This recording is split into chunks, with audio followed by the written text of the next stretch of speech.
Every voice is different and every voice is needed. This is our voice. By connecting, we discover the best from and of each other. Inspire, challenge, transform, connecting and learning together. I ask the questions that you are thinking but not asking. This is Authentically Me. I am Nirvana Lange. Joining me are experts in their field, on and off planet. This is an incredible space of consciousness, awakening, empowerment, unity and love. We are here to share, co-create, empower, appreciate, unify and evolve for the collective shift in humanity at this time.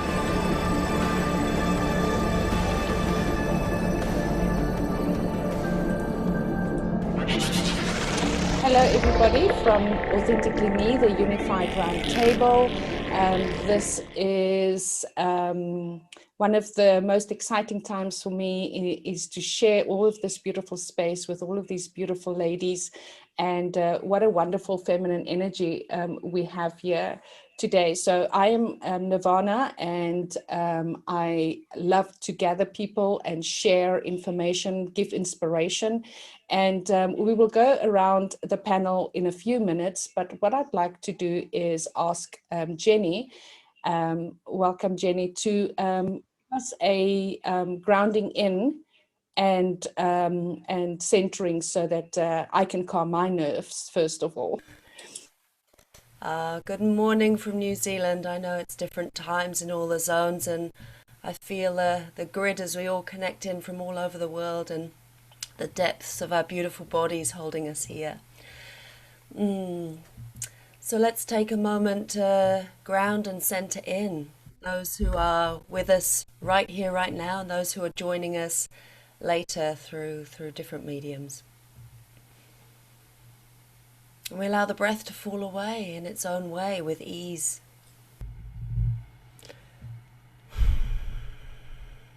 So we allow our bodies to sink even deeper into exactly where we are. Receiving our breath. Allowing our breath to move out of our beautiful bodies. Feeling the ease and the space of this moment. Feeling our bodies ground even deeper into this moment. And having a sense also of all the particles, like billions and billions of tiny grains of sand within our body. Allowing every particle to fall away like a giant egg timer, like a giant hourglass.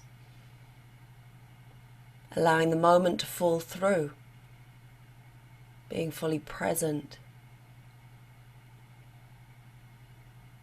receiving the space that comes after.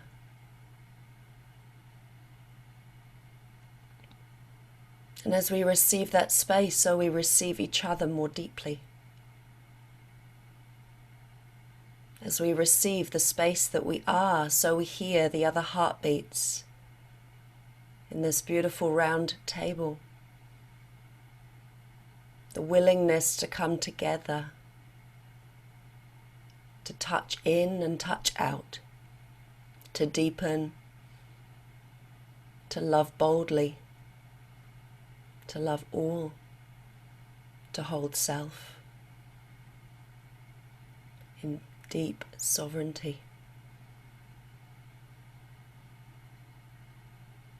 Ina kia te iliana o te iki, hinai te oloi ukonai itine. A nahile, nahile, nahile.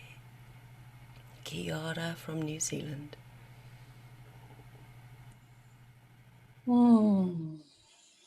Beautiful, beautiful. Thank you so much. It definitely feels a lot more centered. Lovely. Great. So our topic today, and I just wanted to say that the conference center or the wellness conference started at 9 o'clock this morning, and we always start with a beautiful Om chanting for an hour, and thereafter all the topics has had this line of, consistency, and of how we're taking care of ourselves and staying centered, and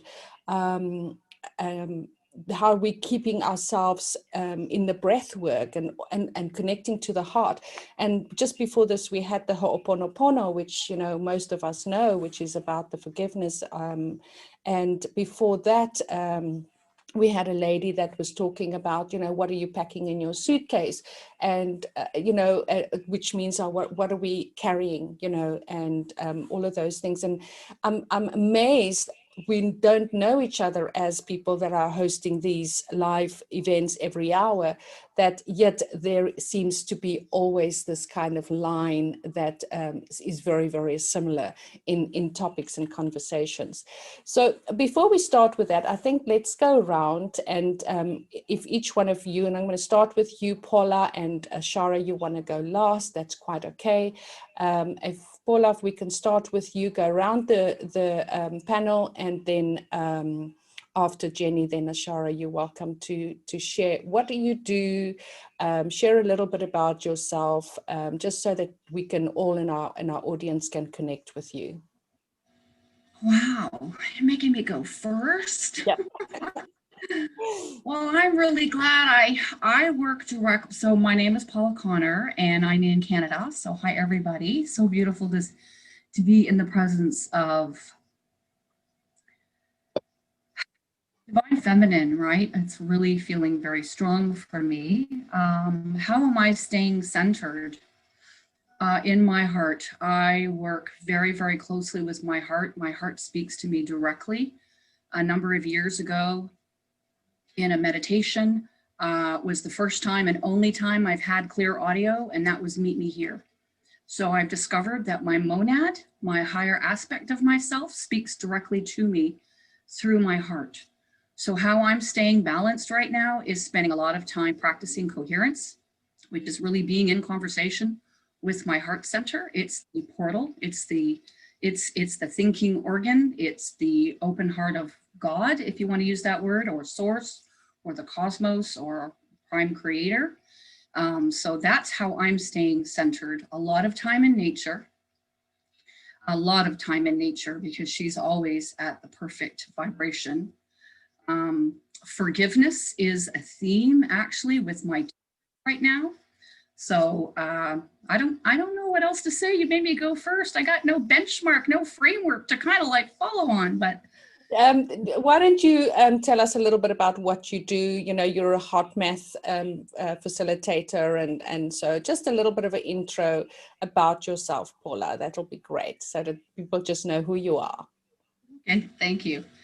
So I do teach heart math, which doesn't really describe very well the name of what it is that I do, but basically it's the science of the heart and understanding how the physiology works, how your heart actually brings all of your other internal organs into synergy, into harmony, into balance. So when you work directly with the heart, not only can you activate it so that it's open, you can also retrain your autonomic nervous system so that no matter what is happening in the external world, and I'm sure you'll all agree right now, we're in a little bit of chaos, a little bit of a tornado's happening out there, but irrespective of what's happening in the external world, I show people how they can create a heaven within regardless of what's happening outside.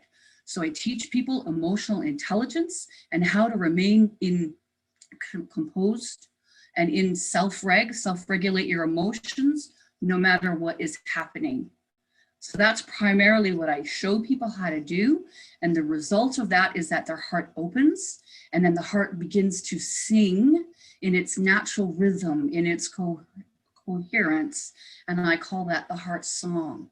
And when the heart opens and you start to sing that natural rhythm, that vibration of source, you start to call to you whatever you need to realize yourself as a divine being. I think that's the only way I can explain that. That's beautiful. And now I'm getting nervous. I'm going to have my little fan here that I got in the Amazon jungle many years ago, Nikki. Is that yeah, your question? That's beautiful. And of course, you host the Divine Feminine Roundtables, which is also beautiful and magical. And so absolutely grateful that I connected with you. Yeah. Can I add one more thing since you've prompted me? Thank you. Yes, I was hosting the Divine Feminine Roundtable last year. I've started a new Meet Me Here series, which is Meet Me Here in the Heart Space. So I started that, and my first one was kicked off with Canadian musician Sass Jordan. So we had a conversation. I just posted one with Patricia Corey. Yes, I saw. Yeah, with Patricia. And next week, I'm actually interviewing a biochemist, and I've invited a doctor out of the States. And we're going to talk about the chemistry of fear versus the chemistry of love and what happens to the body. Beautiful. Well, please do share those links, or how people can, see your Facebook in the chat, so that people can connect with you. Great, thank you, Paula. And then I'm going to go on to Nadine. And I was just looking at this panel here and seeing who connect with who. So Nadine and Nikki and myself, and then Lulu and Ashara, and then Gwen and where is Gwen and Trish, and then Claire and myself. So it is quite amazing to see, these little connections. And of course, myself, Claire, and Jenny connect together as well. Yes. So Nadine, why don't you tell us a little bit about what you do, what you have to offer, and anything that you would like to contribute? Hello, everybody. I hope my mic is okay. Hi, Nikki. You must be loving the way you are. And yeah, what do I do? Well, I have many projects on the go. I always have. This morning, I designed a new pattern, new design. I also do some typesetting on my 5th novel. I'm editing more or less because I have a bit of a writer's block. Comes and goes, depends on my mood, depends on what happens around me. And yeah, I'm a visionary fiction author, and I have published several books, several novels, and there are sequels on the ascension journey. My journey started in the 70s, when I got an audio message that I had to write, which was unbelievably, I couldn't understand what that was about. So it took me quite a few years and several experiences to realize that I had to do storytelling through writing. And I had to tell the story about awakening and the ascension. That is quite difficult in those years, because in the 80s and even early 90s, I couldn't really share much. It was a lonely time. I did a lot of research, and when I listened to my own videos of 10 years ago, I'm quite amazed that I was seeing certain things was going to happen, especially with the economy, but I could never have visualized what happened in the last year or two, or this year. But it makes sense how this whole awakening is actually coming together. And I can understand why the things happen the way they do, because they all happen for the right reasons. Although that is sometimes a bit hard to accept, but I can see that we are heading for a marvelous time. Golden age will arrive, but timelines are very difficult to imagine. Nobody really understands time in itself, so it has to do with a lot of multidimensional planes of existence, of which we are existing on all those planes. But to bring them into this world is it's very difficult. At the same time, I do a lot of creativity, and of course I love my garden. I'm starting a vegetable garden because we feel we have to start planting veggies like Nirvana. That's more or less me. I'm always, like I said, I've got many projects and love my life, really. I mean, I actually am very grateful for the way I live in Cape Town, and we have wonderful weather. We can now finally walk again on the beach, which we do practically every day. start off with yoga in the morning, so I keep myself fit. Yeah, that's me. Great. Thank you, Nadine. Thank you. So much. And yeah, let's go on to Claire. Claire, if you can share a little bit about what you do, what we're going to do, and just a little bit about yourself, please. Well, hi everybody, and it's absolutely lovely to be here. Really feeling into this sort of divine space and round table. Yeah, so I'm Claire, and I've just been sort of really feeling into this lack of safety that we have on this planet at the moment, and yeah, so I've been kind of leaning into this lack of safety and sort of looking at how everybody's been feeling and reacting to what's been going on the planet at the moment. And I'm kind of really to go straight into the deep end about what I'm starting with Nirvana right now is this new modality called NEPS, which is the mental, emotional, physical and spiritual bodies of us all. So that kind of leans in and touches a lot of areas that I've worked on previously as a psychotherapist, counsellor and hypnotherapist.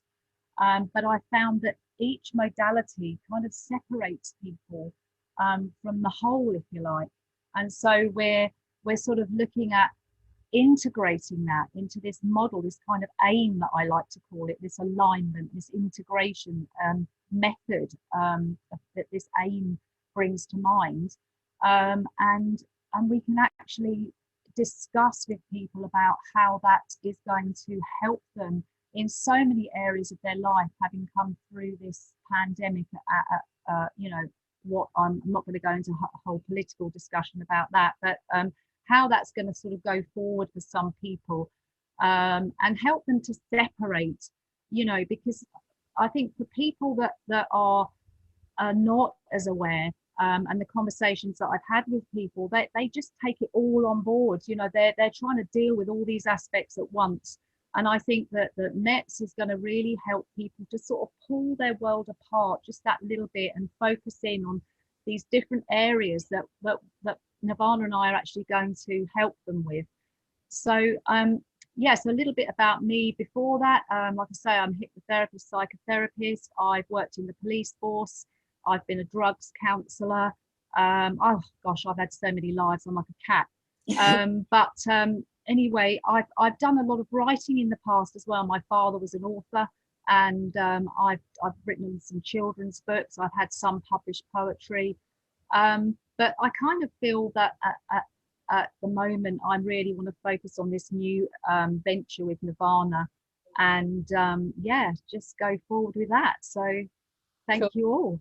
Oh, thank you so much, Claire. I'm not going to add any more into that, other than it's a very exciting journey for the two of us. And you know, we've already put up our YouTube channel. We've put up our first little intro YouTube, and we're creating the road maps to balancing, the play on words to balancing. Ashara, so I'll leave you for now, and I'm going to go on to Lulu, a new you retreat, and then Ashara, I'll come back to you just now. It's lovely to see you. Can't wait to hear from you, Lulu.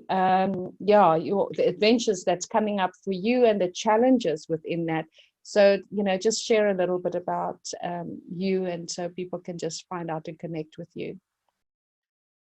Well, hello, everybody. I'm Lulu, and yeah, I've got a lot going on right now. So for the past year, I've actually just been working on myself and putting a retreat type thing together, more or less like a one-on-one retreat. It was going to be maybe something bigger, but then it was like, no, I think I'll just stick to the one-on-one. So for the past year, I think if anything with people, I've been planting seeds. I've seen people kind of just lost and not having any direction. So just having a little guidance for people. Right now, my house is torn to pieces. I'm actually going to be moving, and I've already moved. Not even 6 months ago, I moved houses about 5 hours south of where I lived up north in Ontario, and now I've going to be making the move to Costa Rica. So I'm just really, really excited about the whole aspect of going somewhere new. I have not participated in the past year of what's going on. So for me to be going to a different country and having to put a mask on to go on a plane and things like that, and traveling with my dog, and yeah, it's I've already had 2 flights canceled on me.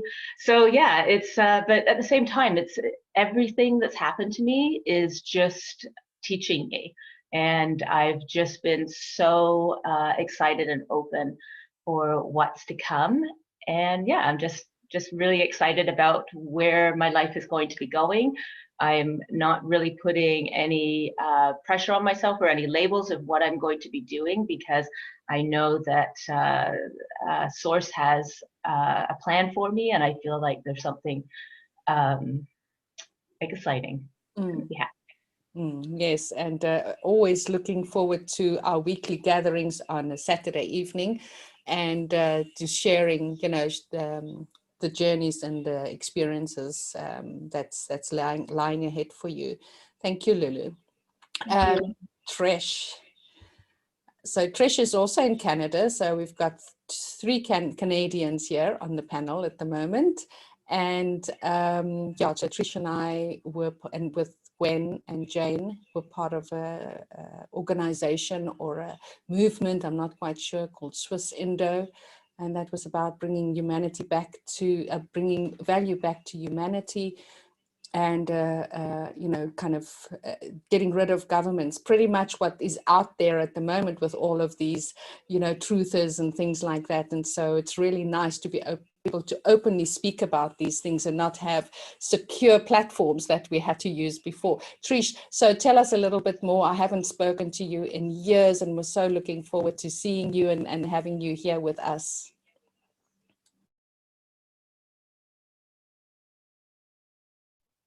All right, I'm unmuted. Well, welcome, and thank you for inviting me. It's lovely to be here. It's nice to be with so many divine women who are centered and who are walking, I would assume most of you are walking in truth. As Nirvana said, we met a long time ago through the Swiss Indo journey.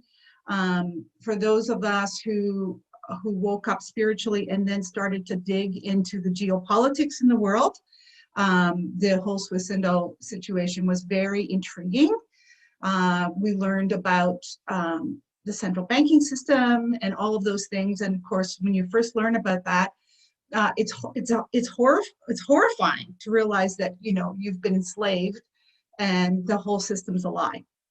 However, you eventually process it. And so since that time, I haven't really participated in any big other movements other than I'm an excellent lurker. I lurk on many videos. I've seen many videos of many things, probably thousands of videos a year for the last 6 years, in everything from spirituality to mediumship. So, you know, people like Magenta Pixie, which is how I recognize Paula, through geopolitics with all the wonderful folks that we all heard about, you know, the X22s of the world, the SGT report people, all of, you know, the whole 360. So I keep my finger on the pulse, or as Gwen would say, my ear to the ground and my powder dry. However, I still work in the matrix. I am a fundraiser, and I'm still working in charity with a bunch of very sleepy people. So I bring this energy of knowing that we are on the precipice of huge change, and bringing this energy of gratitude and this energy of knowing we create abundance. I bring it to the job. And that's how I believe I continue to be successful even in the middle of COVID, because I know the truth. So I'm still in the matrix, although I try as much as possible to remove my foot from it. That one foot's out and one's in. I have been practicing yoga for 20 years. I've been teaching it for 10. I pray. I'm more, I would say, more traditionally Christian than other, but I believe in source. I believe that we are each an expression of the divine. I believe we have the power to create with our words, our thoughts, and our deeds.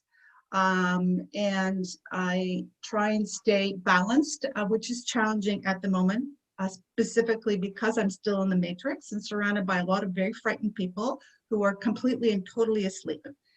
So keeping grounded and staying and recalibrating myself is a daily process in order to continue to live with one foot in each world. So that's it for me.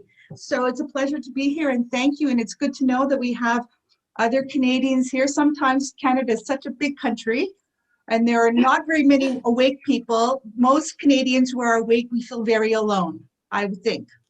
We would agree? Yes. So that's it. Thank you very much. If there's any questions you want to ask, go right ahead. Yep, and we definitely are still going to go around with our topic.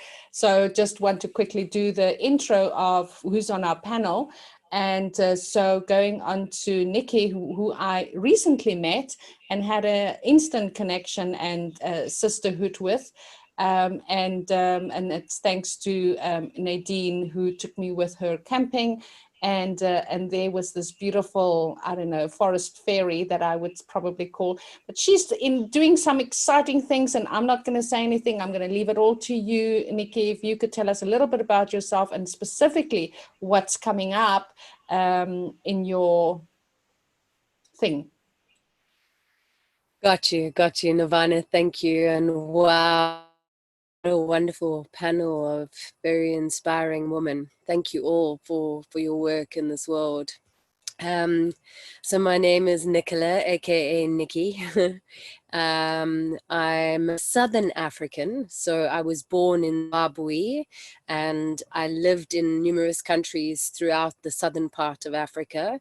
13 schools later, was definitely rooted in being a nomad, which is what I am in my capacity.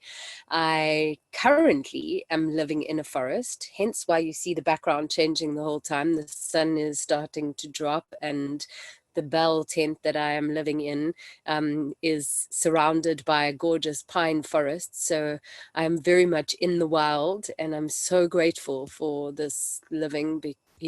Just especially with what our world is going through. I root into this living planet and totally trust that whenever we are able to do that we're able to support so many that aren't. So we are one, and any of us can do it for all. So I'm very, very excited to share with you our new project. I put it in there, thrivers.tv, so that you can all easily check it out. But essentially, we, as a bunch of business and myself with a background of acting and artistic performance, we reached an optimal point where we were like, really, how can we make the biggest difference that we possibly can with the tools that we have? And we realized that the only way to do that was actually with TV.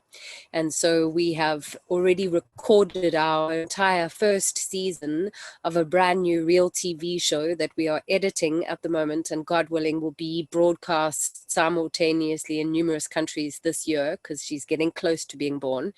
And it tells the story not the survivor story, but the thriver story. What can we do when we actually come together and face our differences, especially as leaders, because, you know, leaders have got process too. So it shows the dynamic of us, actually 8 particularly handpicked thrivers coming together for a 21-day human experiment, where for that 21 days they do all the good they can. And it's really a beautiful experience. We have a sort of partnership. So thrivers.tv is the TV program will be out as Thrivers. And then we have a kind of copyleft system that will be launched pretty much the same time. And we call that Story of Unconditional Love, Soul Circus.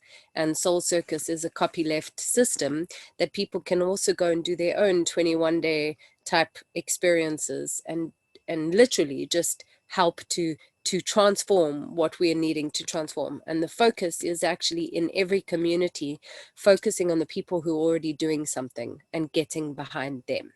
So not trying to do something, oh, we're going to rescue you. No, spotlight the people that are already doing something magical and getting behind them and actioning and supporting them to take their projects to the next level. So it's an honor to be with you, and I'm super excited to see how we can co-create something magnificent in these short conversations. Mwah. Absolutely. And also what Nikki had told me, that the thing that I love about Thrivors is that there are no winners and no losers. In fact, it's all on one level of learning together, and you know, whether it's a Bushman or whether it's an Indian or African, or doesn't matter, female, male, it's learning those different skills from those different peoples in a thriving environment. Have I got it correct, Nikki? 100%. I think the nutshell that we're advocating, and it's a part of our mission, is win-win-wins. Let's evolve the concept of I win, oh, you win too, to also being the planet wins at the same time. So literally it's win-win-wins, and it's a nice little simple checklist. I get to ask myself how I'm being, the choice I'm making, is it a win-win-wins? If it is, I'm on the Thrive mission. I'm going the right direction. Fantastic. Thank you, Nikki. Going on to my beautiful, thank you, beautiful sister Gwen. Hello, morning. I know it's early morning for you. And yeah, just also, you know, some people that were not on our roundtable the last time, and also some of the audience, if you could tell us a little bit what you do, what keeps your spirit up, and, you know, just a message that you have. Good morning, everyone. Good morning, ladies. Thanks for having me. Yeah, we're really in a different time energy right now, and I just really find myself really grateful for the life experiences that I've had. So this time is so much easier for me than I'm seeing it for other people around me. The fear is just mind-boggling to me.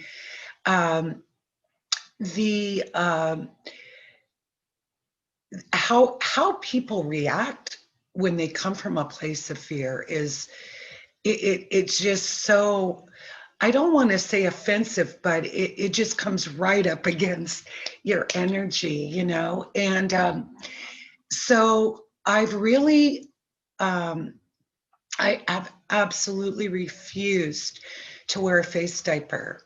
And so it's interesting to watch how people respond to that around me. I just want someone to say something so I can respond from a place of love and or humor or something besides that fear. Not one person. And I thought about that, and I thought, you know, I think it's because they know I know who I am, and I am not in fear. And so that whole process has been interesting for me. Some people may or may not know, I was an elected government official. I served in capacity of a treasurer in the city I lived in. I also ran for state senate. I've been very active in the political community for many, many years, working on campaigns, supporting candidates, not by party, but by principle.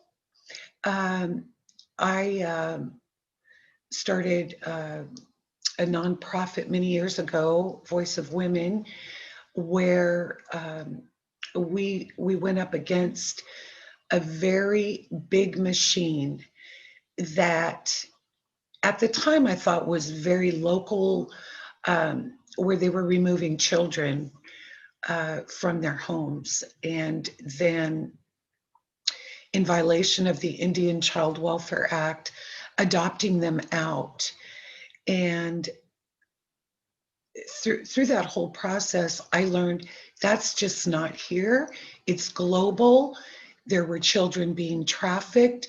There were judges literally selling these children, judges who have the authority to say this child can go back to their home where they're loved. This child can go back to their tribe where they've got that tribal connection. They were being paid to move those children to other states, to other situations where they were more easily trafficked. Mm. And I spent a good many years in that environment, fighting that system. And what I learned, and what I think is really relevant now, when I see cities burning and Antifa and people storming the Capitol,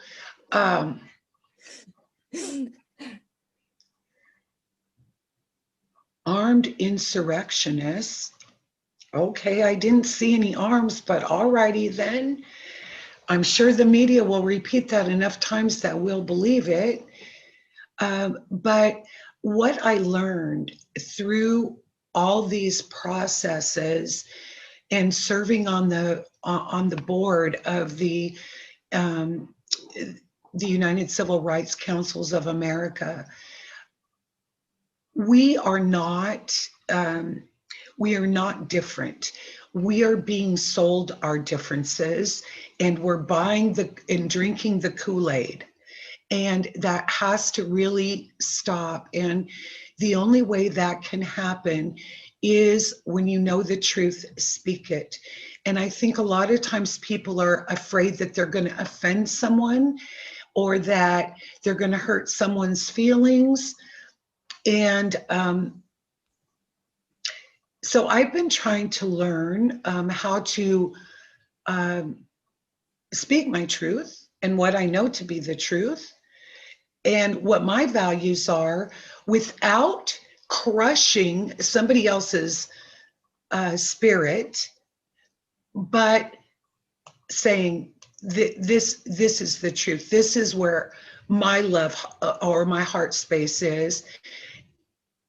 You don't have to agree with me, but we need to have a conversation. And in the midst of all of that, I had to learn another lesson in compassion, because I learned that my ex, my daughter's father, has stage 4 cancer. So he's going through this whole allopathic thing. They're telling him, you're going to die. And I'm going, oh, hell no, you can live. We can do something here. And again, it's just being present and finding that balance. I can't say those doctors are killing you, but I can say those doctors gave up on you. They gave you 6 months. They quit on you. Now let's try something different. But even though they gave up on him, he's willing to go through that process of being sicker than hell from the allopathic treatment, so that he's sick and not having a quality of life while he's got that 6 months to live. And so I'm learning how to fill the gaps there, and it really becomes a dance between what you know to be true and what someone else's need is, and where you can fill that need without offending them, and where or feeling like they're going to completely shut you out. And so it's been quite a journey for me the last few months. But right now, in this present time, I feel really strong. I feel really empowered. And I am just so grateful for the journey that I've had that has given me the tools that I've got in my toolbox right now. I'm just in such humble gratitude because I feel like when I look around me and I see how people are reacting, and I can just stay calm and balanced in that. And when I say balanced, I don't mean I get up balanced. Some days I walk around with a smudge bowl all day long to stay balanced, but I'm there, you know. I've got those tools, and I'm just really grateful for it. So thanks, Gwen. Thank you so much. Yeah, absolutely. I'm with you that you know, we need to speak up, definitely speak up, and those who are wanting to hear, you know, is welcome, but keeping quiet and saying, oh well, just go with it, you know, is not in my DNA for sure. I'm definitely not somebody who can keep my mouth shut when I hear bullshit. I have a good strong bullshit detector. Jenny, can you tell us a little bit about yourself and just a little bit of a share as well? Thanks. Thank you. It's so beautiful to ride the waves of everybody's journey. Thank you so much for sharing. So I'm Jenny. I was originally from the UK, and really hearing that what you shared, Gwen, about being in that matrix and that mainstream system. So having moved through as a physical therapist, working in the environment of wellness, and you know, right to the crunch zone of intensive care units and what that is, and flying out the other side of that, coming to New Zealand. But the other aspect of that is I had to be so entrenched in that a part of me actually had to die. A part of me had to become so numb and so dead that I then worked and found the pathway of bringing myself back to life and reclaiming that childlike soul that went in there in the first place to help people and to figure it out, to, you know, to spend all that time literally dissecting human anatomy and understanding the pieces, because that was what I was taught as a child. It's like in that patriarchal system, you have to understand the structure. It's all about structure. So I went at the body with that same mindset that I was being fed as a child. And then popping out the end of that and actually reclaiming that soul of the inner child that can actually see through the human body, that can see through to the core of what disturbs us most greatly, but also what connects us most deeply. And being within the land, being within this beautiful Middle Earth space, this multi-dimensional flora and fauna of Goddess's garden here is incredible to be with that. So, and I love a few of you have shared that a foot in each foot in one world and a foot in the other. And so many times I've been called to, do I want to pull my foot fully out of that other space? And the guidance is no, keep bridging, keep being the world bridger, hold the line of being that world bridger. Don't ever discount the bandwidth that I have stood in this lifetime and many lifetimes. So really, really honoring that piece. So effectively, when I say to people, when people ask me what I do, I loosely say, well, I comfort the disturbed and I disturb the comfortable. And I do both of those really well. And yeah, so a body worker of 25 years, I'm incredibly hands-on, hands-in. So last year has been a massive journey in me knowing that I can affect and imprint the world in the same way, hands-off. And it's been totally incredible sharing on these round tables. A big part of this journey is, for me, the honoring of the relationship I have with my husband of 25 years we've been together. And again, this bridging from a fantastic relationship to something that absolutely scares the shit out of me because it is so potent, so in union.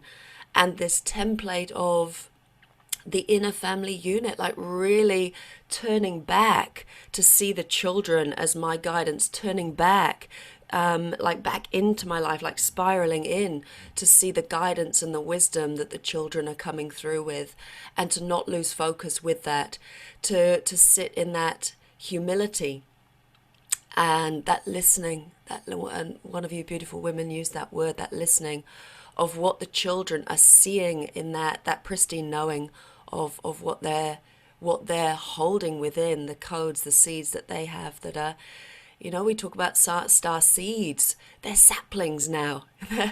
There's no, the seeds are popped open. There's this Nikki, the thriving. There's this thriving, this knowing to live as soul essence that's coming through our little ones. That it's like so humbling for me to experience that.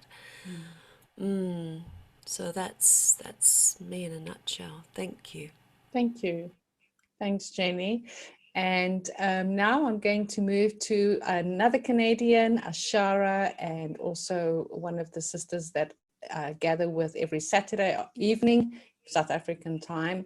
And yeah, I just love our shares and our connection and our stories that we share with each other. Ashara, beautiful dance goddess, tell us a little bit about you, and please don't forget to unmute. Thank you, Nirvana. Oh, it feels really, really grounded and centered to be here. Thank you so much. Yeah, who am I? Well, first of all, I just want to say that there are, I think, 4 Canadians here, not 3, which is, yeah. And I'm also connected to Paula, so which is great. So I just want to start by saying that I'm living in a very different situation than most people. I'm in, hello from the very, very dense, patriarchal, fear-mongering city of Toronto, living in a 34-story building amongst construction zones and seas of fear-filled, masked people. Every day I go out my door. So learning to navigate through this has been just such a huge learning process. And I've asked myself every day, why am I here? And that question has evolved into, you know, what am I supposed to be doing here? Because obviously I haven't had the call to go anywhere else. So I've been sitting in this question a lot for the last while. So a little bit about myself. I started out as a dancer and a choreographer, professional dancer, choreographer, dance teacher. I had my whole training and career in London, England. When I came back here in the 90s, I had to give it all up because there's no theater here, or very little theater here. So I wasn't able to continue doing what I wanted to do. So I had, my life went, this is the story of my life. I'm going along here and something happens and I'm pushed into all kinds of different directions. And that's my learning cauldron. So it happened again to me when I came back. And so I've been doing all kinds of different things since I've been back. So one of the things that because I've had a lot of imbalances, internal imbalances with my masculine and feminine energy, at some point I got into working with women to deal with that in themselves. And I started to do women's circles back in 2012, and mainly working with the physical body, getting into the physical body as a portal into the consciousness. And the physical body for women is very important because this is our vessel of creation. So all the work is based in that. And I also decided at one point that I wanted to bring my dance back into things. So I created something called Feminine Dance Alchemy. And this is based on the fact that movement is the quintessential element of life. So nothing can happen without movement. I can't be speaking here without movement. Nothing can happen movement, and movement is always happening, even in stillness. So we take that so for granted. We talk about color and light and all kinds of other wonderful things, but we don't ever talk about movement. Movement seems to be not, because it's so fundamental. We just kind of overlook it. So Feminine Dance Alchemy is really about helping women to get into their movement modalities that are sleeping within their cells, because we all can dance. You know, this is a natural thing. You see children getting up and dancing when they when they hear music. It's just natural.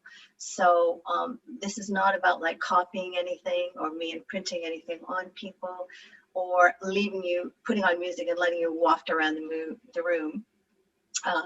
It's a definite process where where each woman gets to go deeply into her own body and into her cellular matrix to excavate whatever movement modality is there. It's a very healing process. It's also very transformational and creational. So my work is less focused on the healing aspect, more on the transformation and creation. And I saw a line not long ago, which was, "You're not needed in the third dimension." And this really applies to me, because the work that I'm doing, I had an epiphany not long ago, where the reason why I'm not getting it out into this world right now is because we're still in 3D. And so this work is very much a fifth dimensional creation. It has to be done in person as well.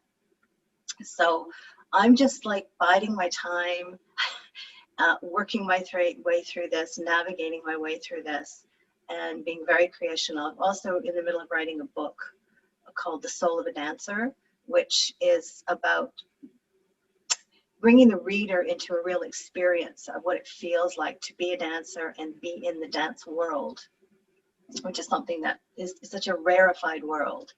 And so much goes on there that people don't understand. So that's another project that I have on the go. So yeah, and I think probably for me, the best strategy that I'm applying right now is I'm just letting go of time. I just let go of time. The only time I pay attention to the clock and to the calendar is when I have to come to things like this and meet other people.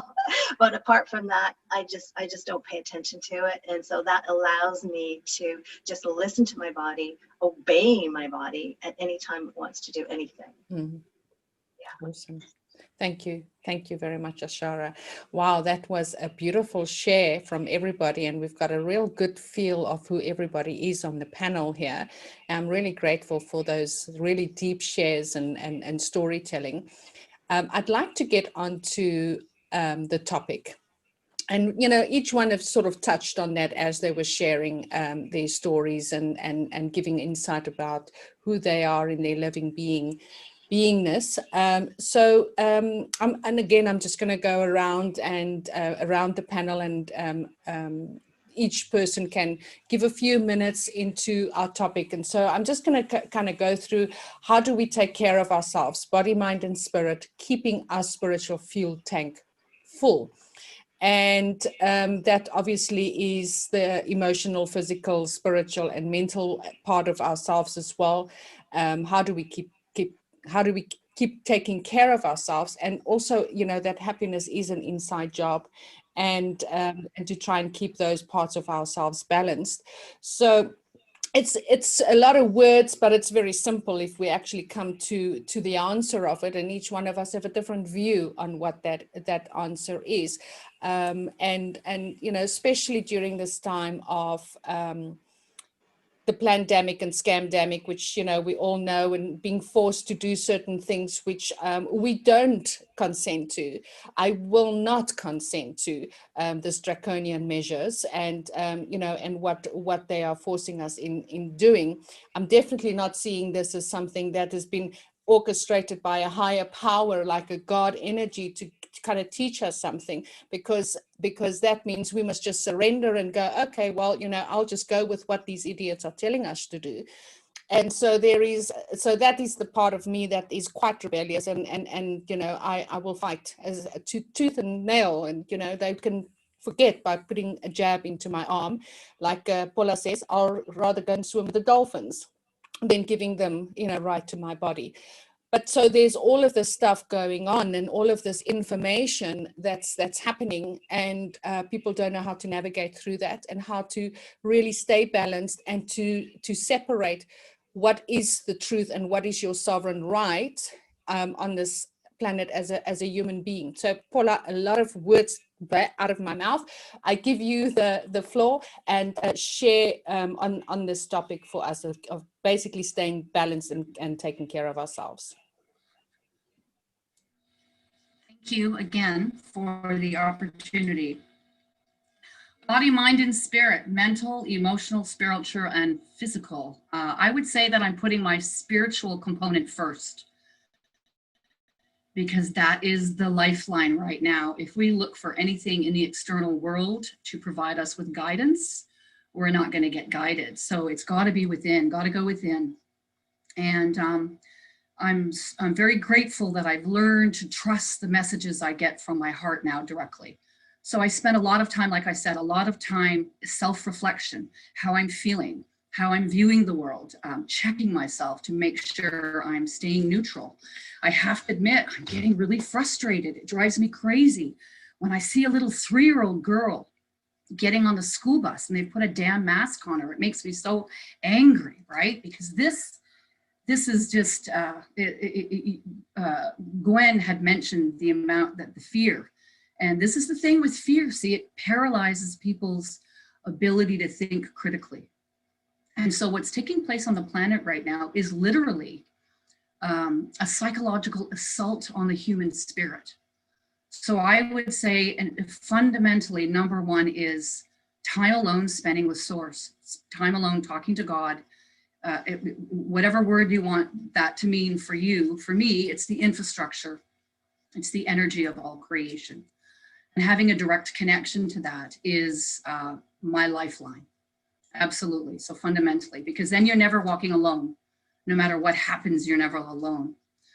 With respect to physical, I drink tons of water and I pray over my water. I talk to my water. Excuse me, my cat is now wanting to come in. Please forgive me. Oh my goodness, where'd you go? It's so funny. Glad this isn't like live Hollywood studios or anything. Whenever I'm in here, both my pets want to come in and hang out with me, which is nice.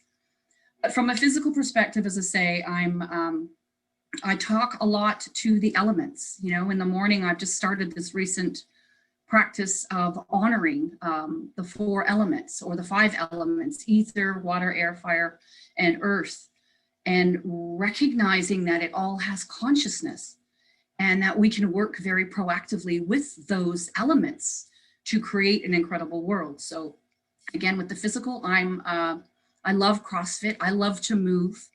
I love CrossFit. So that's how I keep the physical body healthy. I pay attention to my body. What do you need? So often I open the fridge and I'm staring at it and I'm like, what do I want? What do I want to eat? And then I get like grapefruit. And I'm like, okay, I guess we're eating grapefruit right now. So trusting what the body is asking for. Definitely water is huge right now. So that's physical and spiritual. Emotional and mental, being very aware of what I'm thinking and how I'm feeling. So as I mentioned, you know, seeing a little girl 3 years old wearing a mask, and that frustrates me. But at the same time, I have to recognize that people are in fear, but it's frustrating. And I think with our frustration, to a degree, we could be inhibiting the process, because it doesn't help when we're angry at folks because they're in deep hypnosis. That's why we're here, right? We're here to be that bridge of light from heaven to earth, because it comes through our body. It comes through our open heart. So seeing everything through the eyes of Source. And one of the last things that I've realized that's part of my role here in witnessing what is coming up to be seen so it can clear, is I do have the ability to look at some of the most horrendous things that humans have done to other humans and give it, I can be the lens for God to witness it, and then it can clear, which is pretty trippy, because if you told me I was going to do that, I probably would have run for the hills and said, no bloody way. But in all honesty, it's an absolute honor to serve humanity. It's an absolute honor and the greatest honor, I guess I would say, of my life to serve Source in helping to spread love and light so that we can finally be free as human beings and human families. Because I have to say, I've probably seen just about enough violence and hatred. And that's not who we are. It's not who we are as a people. That's what happens when we believe we're separated from each other and Source, and when we're interfered with, because we are indeed products of our environment. So the most important thing I would say to anybody listening right now is create as much beauty as you can in your life, create as much sweetness as you can in your life, and just be who you know in your deep heart, who we really are, which is love and kindness and grace. And that's what I think I have to share. Nice, beautiful, lovely. Yeah, absolutely. And one of the things that I do as well when I book a in driver, because you know, I still am without a car, so I book a driver. And the minute that I get to the car, I say to him, "Take off your mask." And he's like, "Really?" Yeah, I said, "Take off your mask," because I get into the car, I don't even have a mask on. I just and then we have a conversation, and he is so happy to hear about that, of what I'm telling him, because he's like, "I thought this thing was a whole, bullshit, and why must I breathe my own carbon dioxide on?" And literally, I mean, the whole year that I have been going through this scamdemic, my reality has been without being with people without masks. Yes, I sometimes have to go to the shops and experience it, and I can feel my reaction to that. And then all I do is I just, this is my mask, which is basically my, up you kind of a mask, which is there for 2 seconds, and then it's kind of down here, and you can still see my smile, and it's really just showing people that what are you doing. But I'm really, like you say, it's the environment that you're in and what you expose yourself with. But I really feel so sad and concerned for people who have to go every day and spend 8 hours with that, Trish face nappy on their face. So yeah, beautiful share, Paula. Thank you so much. And I'm with you guys. I've never worn one. I never will. And I have, even like lately, my husband's a police officer, so he's told me, like, you can't, because there's supposed to be an exemption, right? But then they make you wear this, it's so ridiculous, like a shield, a plastic shield. So I'm talking to you like this, right? Like all these vapors, and it's insane. And I think it's on purpose. I think it has to get so ridiculous, so insane, so like we're living in a retarded cartoon. Sorry for using that word. I don't mean any disrespect. I think that is what is meant to wake up our fellow brothers and sisters, because forgive them, Lord, they know not what they do. They're in such a deep hypnotic trance. I think we have to make it so uncomfortable and painful that they'll finally go, and what is up? Absolutely. Absolutely.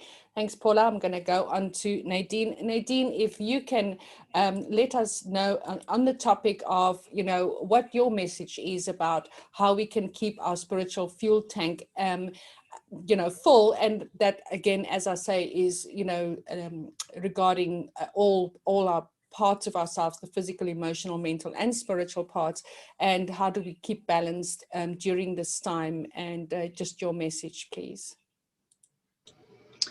Well, I'm very impressed by all of you, and I'm very grateful that all of you are helping together to awaken as many people as possible, because that's why we're here.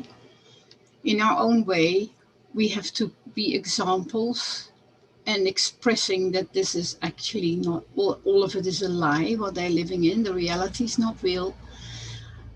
I'm in many groups where I write for, and that is of course easy because the groups that are writing in are all on the same wavelength. Sometimes you get comments where I find somebody that is upset about what I've written, and then I have an opportunity to find out where their thoughts are. I had a bit of a disturbing conversation with my own son, who's in New Zealand, and he's definitely not waking up. which is hard for a mother to know that your own child is not actually seeing what's happening. I have a daughter in England who's also in denial. I think she knows a little bit more, but she doesn't want to face it, and she rather wants to focus on anything that's okay and that's nice for her. And she is both my children are very fortunate. They never lost their jobs and they live in good places, so I don't have to worry that way. But you know, as a mother, I do worry. I only keep warning, please don't take that injection and don't get tested. Please don't. They know what I post on Facebook all the time, but they don't comment, so they do know. My grandchildren know what I'm about, but it's hard when people that are close to you are not waking up.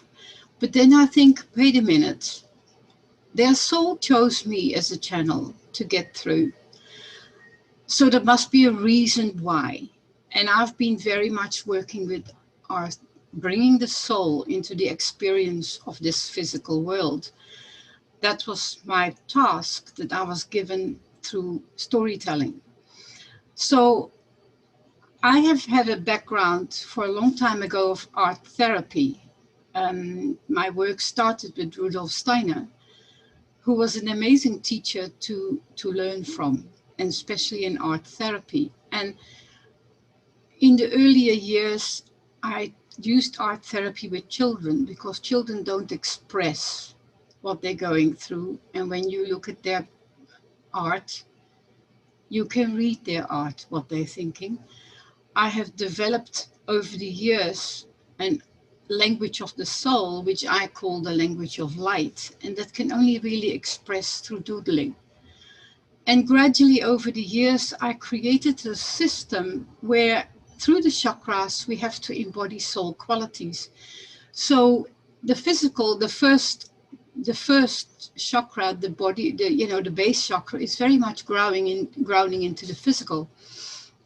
So the 6 soul qualities that are so important to embody, and you can do it through doodling and to thinking, and there's a whole workbook to go with it. And the 6th one starts with the major one is forgiveness. And it's mostly forgiveness about yourself. It's more difficult to forgive yourself than to forgive others. And every day there is a moment where you think, ooh, I must forgive myself for that reaction, or I must forgive myself for that thought, or for that perception of what I see. And then it goes past, and then you're fine. Then there are others. There are, for instance, perseverance. That's also a soul quality in the base chakra. Perseverance is necessary during this journey. And on the ascension journey, that is definitely one very important soul quality that people have to have. You have to persevere, no matter how difficult it is. There is a soul quality of peaceful bliss. I love that one, because very often I can get into peaceful bliss when I go into the garden, I observe nature. But in doodling, to express peaceful bliss, a lot of other things come up. Through doodling, we can express what the language is of our soul, and we can bring it into this physical experience. And then I've got it here, friendship.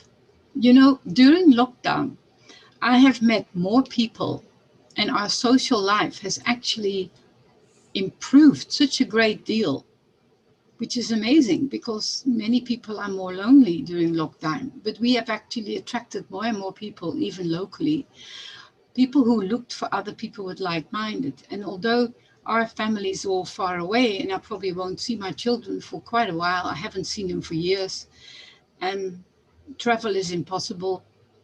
I wouldn't want them to travel anyway because it would be too dangerous, and you know why. So, but locally, we have actually we made friendship with people that are of like mind, and that's very helpful. That's a soul quality that you have to embody during these times because it makes it a lot easier. And through doodling, if you do the exercises, you attract the friendship that you need and you support each other. Then there is a purpose.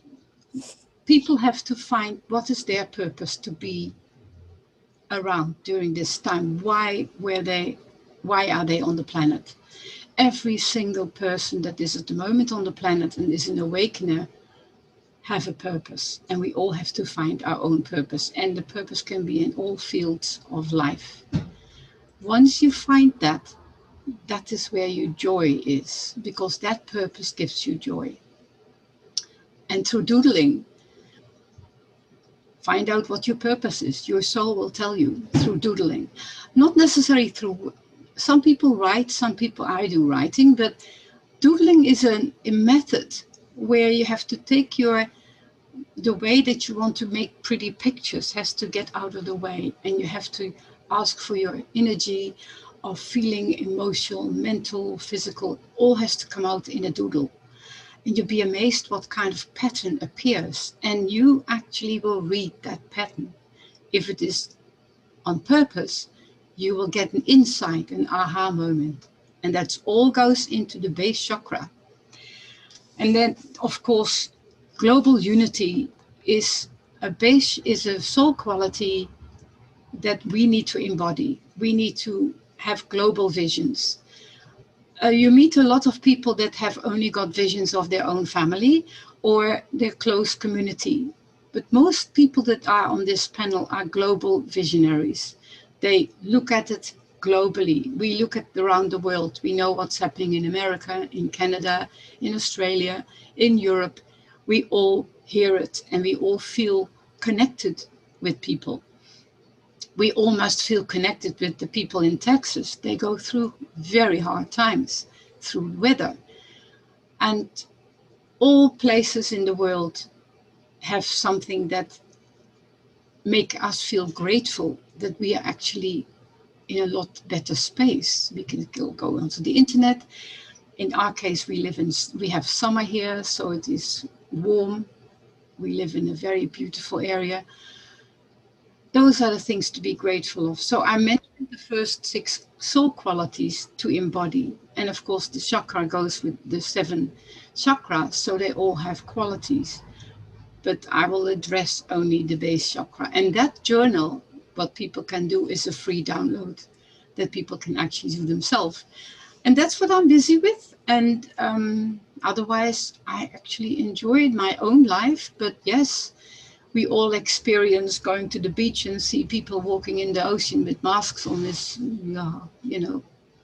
unbelievably strange. I never wear masks either. My partner and I walk without masks wherever we go, and people do look at you. And I hope by looking at us not wearing a mask, that might trigger something. That's all we can do.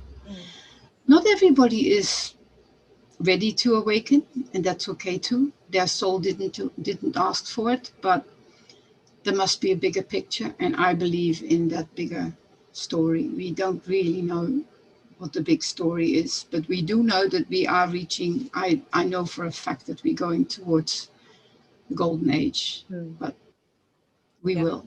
Thanks And that's very my much. story. Thanks, Nadine. That's lovely, and I must say that this has definitely connected us to bigger family, soul family during this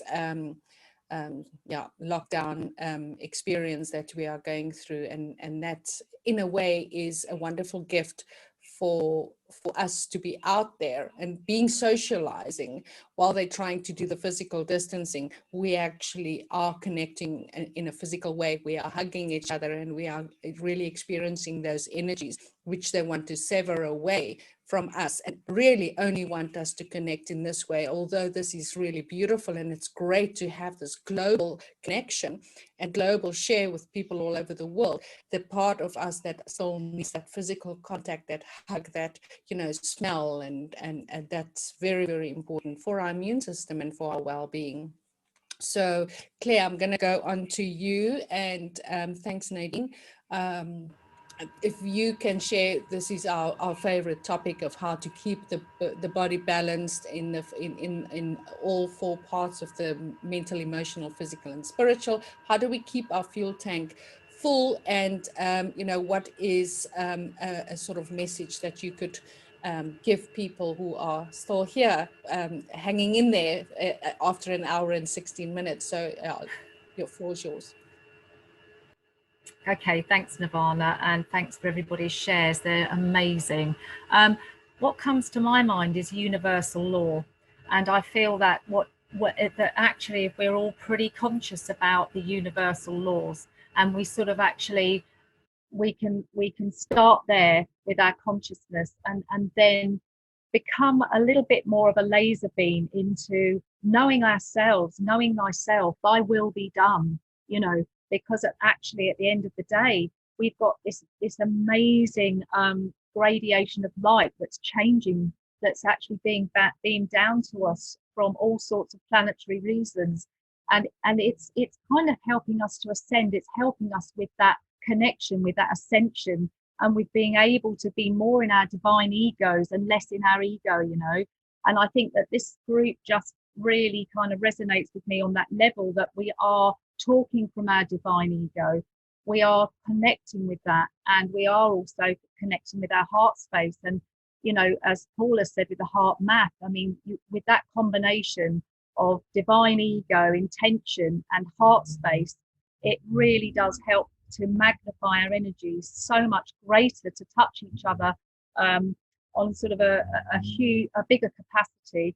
And for me, I feel like when I look at the world, when I look at the illusion, when I look at the sort of whole pantomime set that's playing out behind us, and you go back over different eras in time, and each time is just another set of scenery on a stage, you know, that we've been buying into, this massive illusion. And actually now, with the age of Aquarius and everything else that's been going on since December the 21st, I feel that we're actually becoming aware of these illusions. The awakened ones, the people that are awake, really embody that. And you know, there are people that are obviously the sheeple, as I call them, the people that are asleep, and the people sort of in between. And although I would never want to force my will onto anybody, if I stand in my light, if I stand in my Christly consciousness, I kind of give out that energy, because I'm not scared of it. I'm not scared to stand in my own truth. I'm not scared to be my divine, in my divine. You know, and I feel that if I do that by literally questioning, and everything I'm putting into my mind, I'm questioning everything that goes into my body, I'm questioning all the things that I see on TV when I bother to watch it. I question about what people say to me, because I am, that to me is having the awareness, is being awake. It's by having a filtering system where you don't just take things in, you actually hear and sort of sift through, you know, with all the skills that we have as spiritual, emotional, mental, physical, and how that feels. You know, how does that feel when something lands into the body? You know, how is that feeling for you? You know, what is just, you know, just speak to it, speak to your body, hear it land. Is it tense? Is it hurting in any of the chakras? Is it dark? What color is it? You know, and again for the emotional body, you know, again, feel these emotions land. Is that your energy? Is it somebody else's energy? You know, where does that energy belong? You know, is it something that goes right out into the biosphere? Is it something that it's governmental? Who owns that energy? You know, because that, I feel that is a way of helping to awaken, is to staying awake, is to stay in that consciousness, and to decide, you know, that you have at that point so many more choices of how you're viewing things, and what you're feeling, and what you're thinking, and what you're hearing, and looking into the mental realms. As I've said, am I in my divine consciousness? Am I in my divine ego? Am I just in my ego thinking, oh my gosh, this is all rubbish, you know? And yeah, of course I am. Sometimes I'm like everybody else. I just think this is absolute, you know, I'm not, there's no way I'm going to wear a mask. There is no way that I'm having that devil's jab in my arm. There is no way that I'm going to give up my soul purpose for any of that shit. I'm just not doing it. And I'm saying I'm not doing it. So, you know, and that gives me that power, that divine power, that essence of who we are as human beings, you know.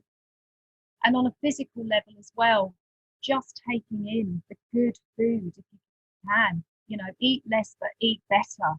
You know, it's the social aspects and all of the things that we've discussed here today, we're actually growing socially in many ways. You know, we're growing a whole community of people all over the world that are evolving with us. It's absolutely fantastic. So through the darkness, I think God, or however you want to word that, is shining a massive light, like a huge global kind of torch, if you like, spotlight, and it's illuminating every one of us, all of us. And we're saying, you know, hi, we're here. You're going to listen. And people are waking up all the time. You know, I see in so many groups about people that are having adverse reactions to what they're hearing. They're starting to think, hang on, 2 and 2 are not making 4. They're starting to think, a friend of mine's had some gross reaction to this jab and this sort of, you know, biotechnology that they put into it, turning us all into artificial intelligence by the year 2030. Wow, yeah, the WEF, look up on that website. That'll tell you a few home truths about the Great Reset and everything that they've got in mind for us.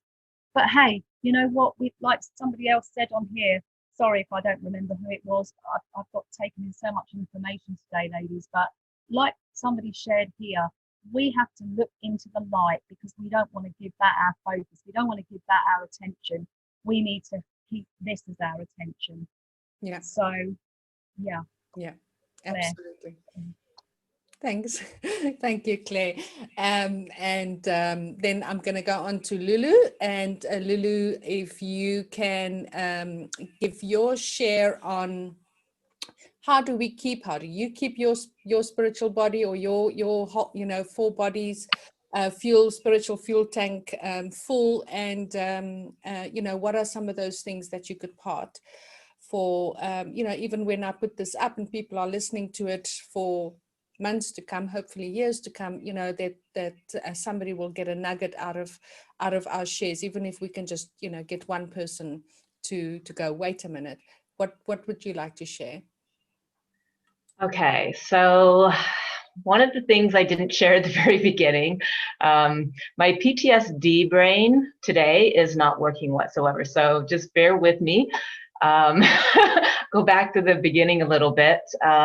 So I've been off work for 3 years. So when I came down with PTSD and went off work, I didn't go out for 2 years. So when all of this began, I'd already spent 2 years in my house doing all kinds of inner work and everything, doing a whole shift within myself. I've always been awake and nobody else was. Like, living in Canada has been like I couldn't even, as a holistic nutritionist from 20 years ago, doing detoxifications, everybody just thought I was a complete crazy person. So yeah, now I'm not remembering. So yeah, it's, I haven't worn a mask. I stood up for myself. I didn't go out a lot anyway.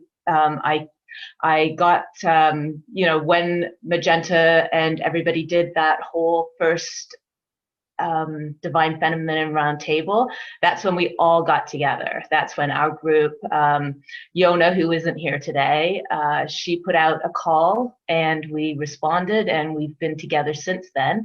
So yeah, thank you, Paula, for that. We're really close, and this was from Yona. Yona sent this in the mail.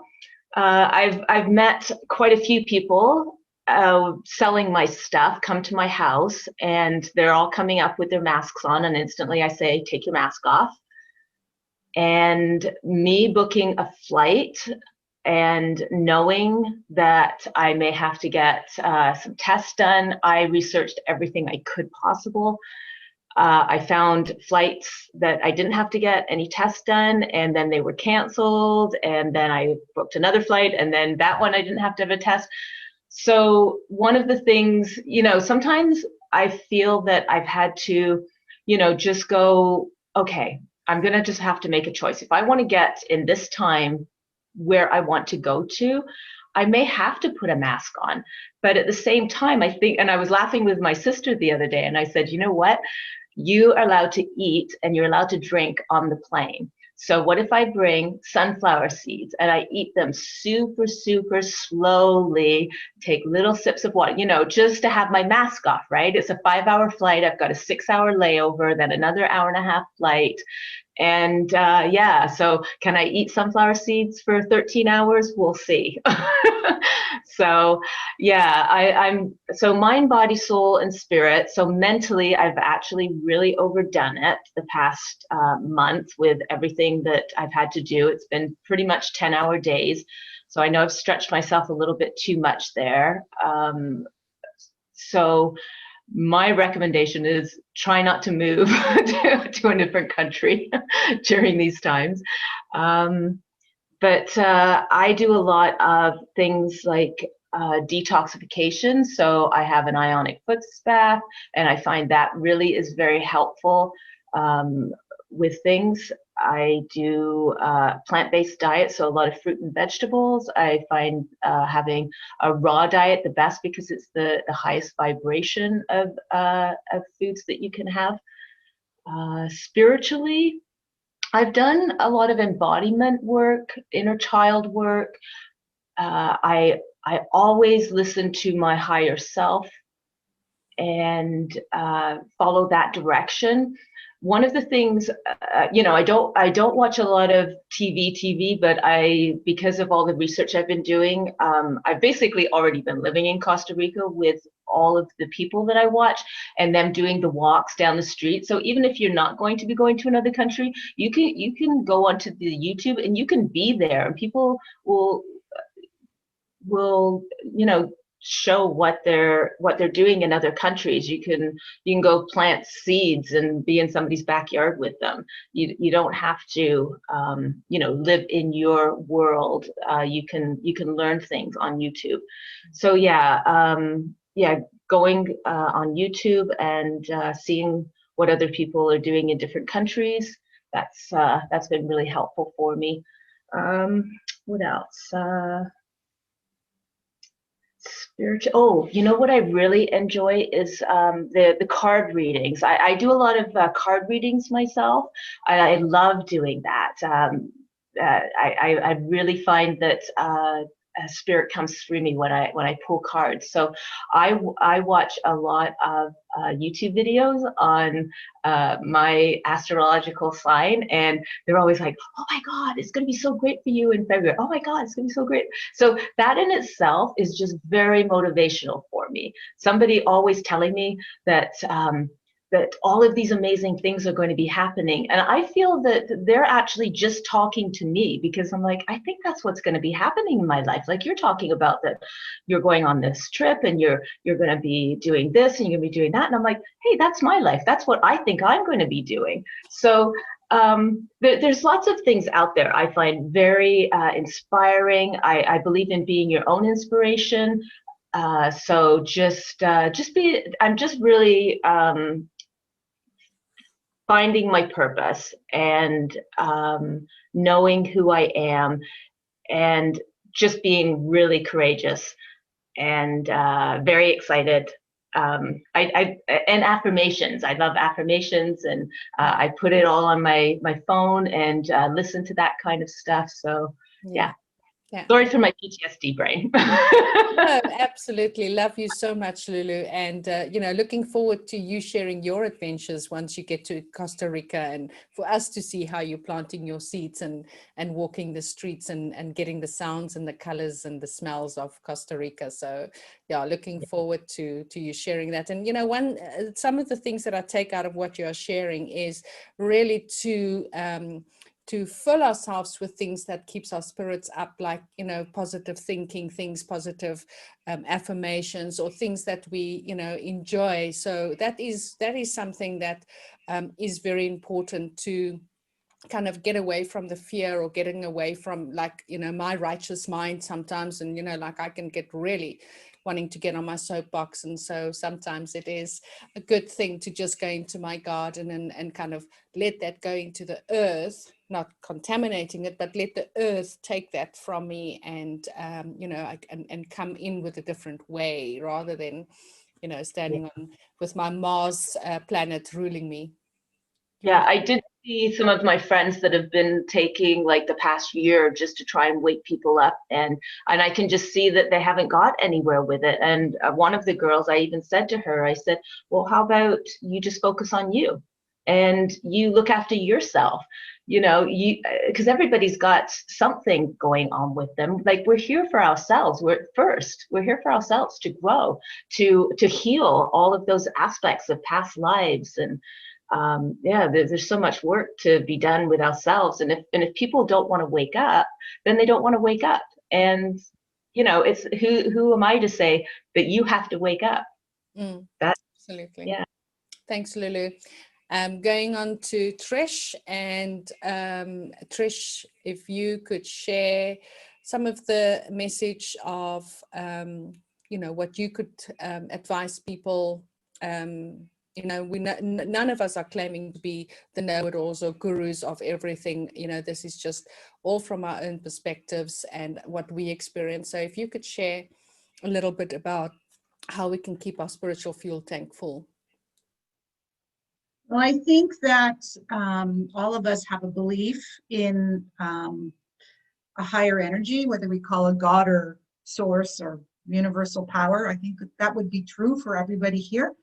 And I think that we all, each of us has a connection in our own way. So we need to nourish that. At least I feel that it's a daily thing. We need to nourish it. We need to listen to it. We need to continue to nourish our body. So that's water and vitamins and good food and good sleep. And in terms of mentally nourishing our, you know, our curiosity, the things that we're curious about, and, you know, allowing ourselves to, even if we tiptoe down a rabbit hole that's a bit frightening, we do need to continue to allow ourselves to grow even in these difficult times.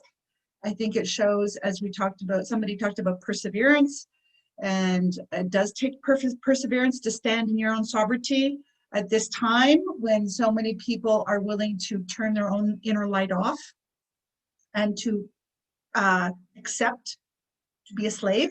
So these things, you know, I think they're all part of what helps us stay centered. Physical movement, whether that's, well, there's not, I mean, the gyms are all closed in Canada. So, you know, for me, it's walking and yoga.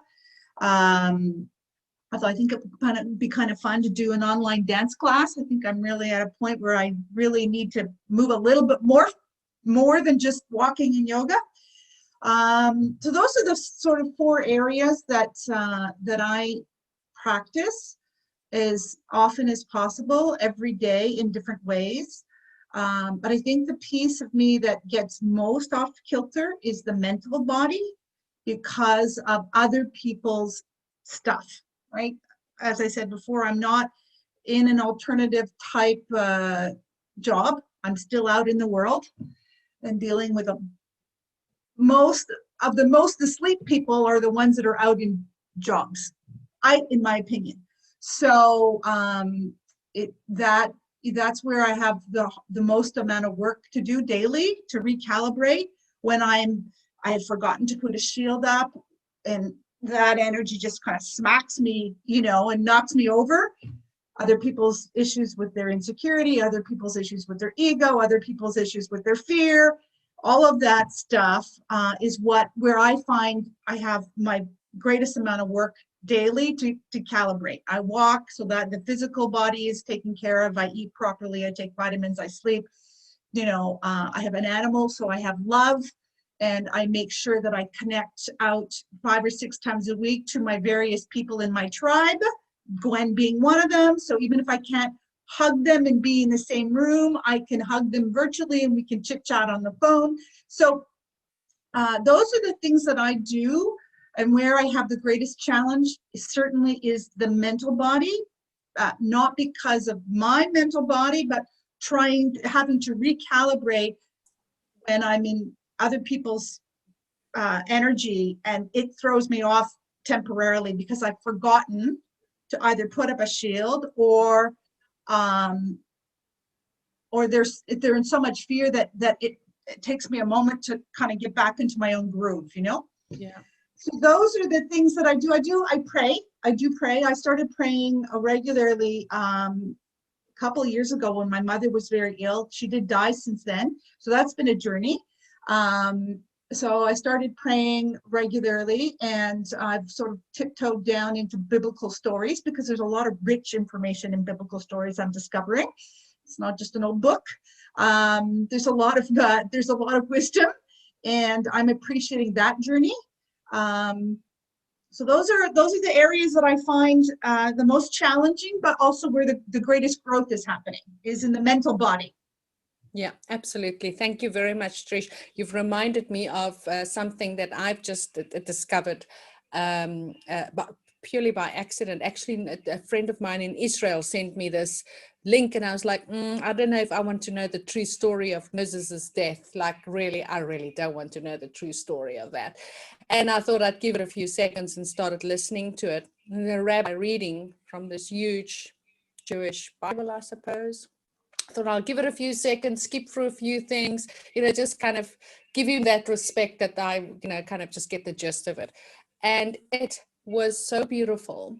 Just listening, there was such a deep message in that, which is still, still gets me. Like if I think about that conversation between Moses and God, that kind of divine union was just so beautiful. And then the other day he had one of love and relationships, and again, even though it comes from that religious aspect, which I'm rebellious against, so because of my childhood and so I'm very spiritual, I connect to source and all of that, but when it comes to the whole religious aspect, I'm quite rebellious.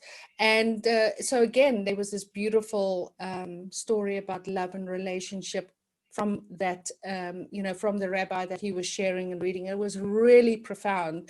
And I'll look up the name and I'll share it. And if anybody who feels inspired can certainly go and look that up. All right, Nikki, your turn. I know how you're keeping your spiritual fuel tank full. I mean, being in the most beautiful place. Your finger is over your camera. There we go.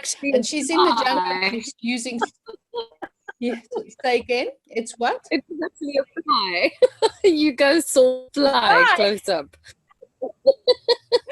Yeah. All right. So I'll let you go with the solar power internet and things. I know that your signal does go a little bit and delay, but so if you can share your your message. Thank you, Nirvana. And wow, I feel like we definitely are the same tribe, sisters. We are the same tribe. I feel I can echo all the sentiments in the circle already. I think the thing that I'd like to add is something that we play with. We call it future memory. I think in different terms, many people play with this idea of, what are you creating, the life of your dreams or the life of your nightmares, and I feel even in conscious circles, because we're being told this possibility of, this happening and this draconian thing and that thing and all the rest, to still be fundamental about holding the ultimate best outcome and seeing that dream.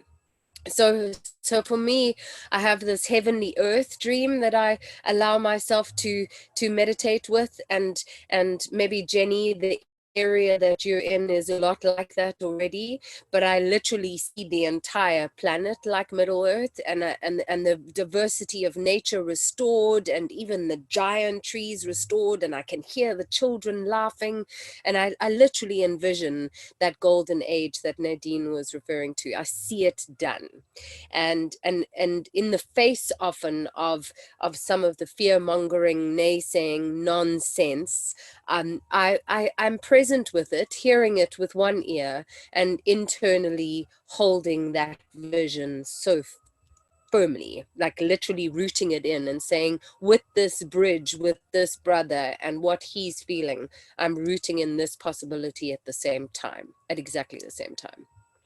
And then I think the other thing I wanted to say is that I had a recent opportunity to connect with an amazing nutritionist to completely change my perspective on eating. And basically she said, if you're not eating 45 different things every week, you're not getting enough diversity. So obviously all the basics, organic as much as possible and all of that, great, but diversity. So, you know, I was waking up and having a healthy, you know, gluten-free bread with some avo or something. It's not enough.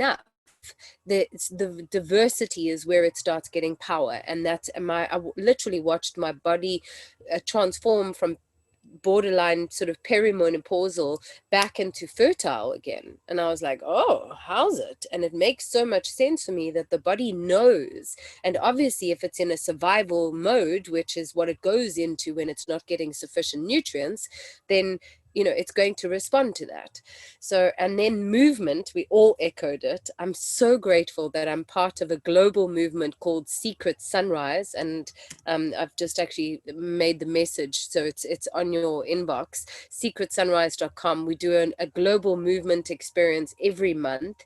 And our goal is to actually get 1 million people moving together on the same day, or at least during that month. So come and join us. And it's very accessible, and it's really just a lot of good groovy vibes. Normally in person we have headsets and we have it in a real type experience. It's guided, so there are global facilitators guiding it. And then in general, sisters, I really want to say, for me, I get that we have to focus on ourselves and do the work inside, but I feel like echoing Carolyn Miss, and she's firm, and I love that sister. She literally says, listen, you signed up for this. You came here for a purpose. Yes, you've got healing to do. Can you do that on Thursday at 4:30 for 2 hours? And the rest of the time, can you get on with doing what you came here to do, which was do something? You know, so I love this idea again of like, we are here, each one of us is called to give in some way, and I am a huge advocate of focus on the give, and notice that forgive is part of that, which has already so beautifully come into the circle. So yeah. Here I am, and so blessed to be with you all this evening and morning for those of you in the time zone. Yeah, but for Jenny, I think it's now about 6:30 in the morning, somewhere around there. And she's been up since probably about 4 to be awake and have a strong cup of coffee. Thank you. Very, very nice, Nikki. Thank you so much, and thank you for sharing that. I think you can save the chat for those who are interested in the links in the chat. And I've also put those 2 Zoom links of this rabbi who shared these 2 beautiful things that really touched me. Great. So I'm going to go on to Gwen. And oh, sorry, if I missed it, it's you, Claire. Did I miss you? No. Oh, okay. I saw you unmuting your mic for a moment. I thought, oh my God, did I miss speaking to you? All right, so let me go on to Gwen and to sharing your message on how we can keep our spiritual fuel tank up, and you know, what we can do into keeping all of that balanced. While I'm hearing these wonderful women talk, something came to me that I just want to share quickly. We are all generation keepers. And we are the life bringers. And I think we underestimate that. And I look at Trish, who has no children, but I look at the role model that she is as a generation keeper in her work environment, in her community, and the work that she does, maybe not directly with the children, but the children that are the benefactor of the work that she does, that will impact their DNA, thus their children, for 7 generations to come. And so there was an elder I went to, and I asked him, how is it that someone can say they love you and treat you so poorly? And there can be someone who says, I don't know how to love you. And in every way, they express love to you. And he said, a man can say anything he wants to say. And man being human,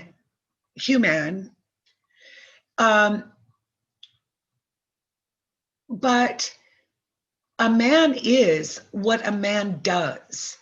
And I think we confuse that. And being sacred as women, because we are the life bringers, and we are the generation keepers.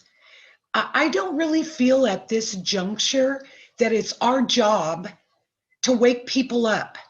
Nobody assigned us that job, in my opinion. I mean, maybe some of us, but I think generally speaking, I think the job we came here to do now is to find the lions and to find our tribe and stand in that power and emanate that energy, and be that role model that other women, the children, other men, and I do think, quite frankly, a lot of what we have been doing for the last 40 years as women has, basically we've just emasculated men to the point that now we don't get to be women. Now we have to be women and men, or be men, in order to have that balance. It has completely pulled something really sacred out of balance. And I really think we need to reconnect with that sacredness that we are as women and the divine feminine. And we need to stand in that.